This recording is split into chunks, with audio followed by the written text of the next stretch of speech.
over there. So I'm doing the Range Rover in the back. What's up, man? Did they drink any tea, baby?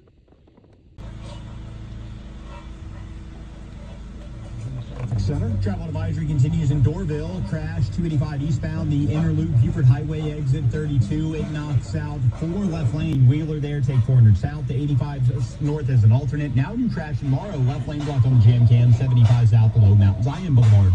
Alex Williams, 95.5 WSC.